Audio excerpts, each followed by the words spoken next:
So the FATH T-Matic connector comes in two pieces. You have the connector and you have the rolling T-nut. The first thing you need to do is you take the connector, you insert the connector into the extrusion, and then you need a Torx head attachment.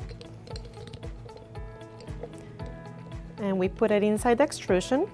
You want to get that down to where the connector is flush with the extrusion. Okay.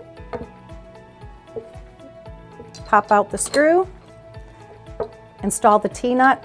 As always, we want to preload that T-nut. It just makes adding the mating piece so much easier. Slide the T-nut into that mating piece and tighten that up, and we have a nice secure connection.